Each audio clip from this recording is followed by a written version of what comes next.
Coucou, si tu arrives sur cette vidéo, c'est sûrement que le titre t'a interpellé. Comment tu fais pour survivre avec toutes ces émotions qui sont désagréables, qui parfois sont complètement ingérables, qui te dépassent.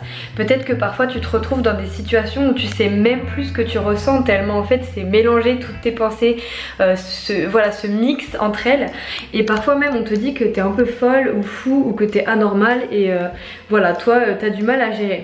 Alors ce que j'ai à t'offrir aujourd'hui comme solution, et c'est très important que tu écoutes ce contenu parce que c'est possible vraiment de gérer ses émotions, de pouvoir prendre du recul.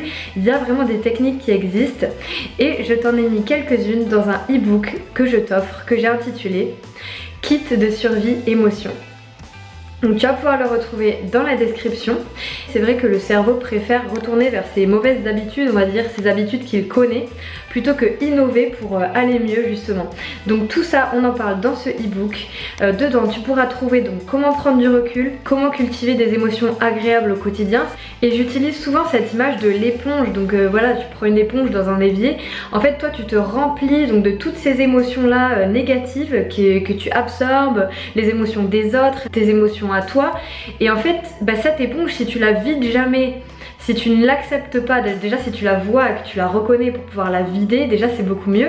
Et surtout si tu peux justement avoir de quoi la remplir mais positivement et non pas qu'elle absorbe que du noir, vraiment tu vas avoir ta vie qui va se transformer, tu vas être plus joyeux, plus inspiré et ça va te permettre d'être productif, de foncer dans tes projets, etc. Donc je te laisse retrouver ce kit juste ici et évidemment si tu souhaites approfondir, il y a des séances de coaching qui sont vraiment géniales pour ça.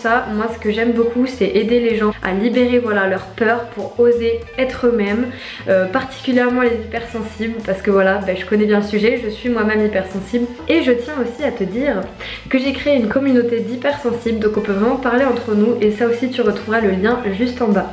C'est un endroit où tu pourras échanger avec des personnes qui sont comme toi, donc ça te permettra de te sentir moins seule, d'être compris, de voir qu'il y a d'autres personnes qui ont des difficultés comme toi et c'est normal d'avoir ces difficultés. Mais surtout, il y a des solutions. Si tu es en recherche de solutions en fait sur ces difficultés là, dis-moi en commentaire s'il y a des choses que tu aimerais savoir pour que je puisse te proposer du contenu qui te plaît. Surtout que moi j'adore le créer. Je te laisse découvrir mon e-book et le groupe des hypersensibles et je te dis à bientôt.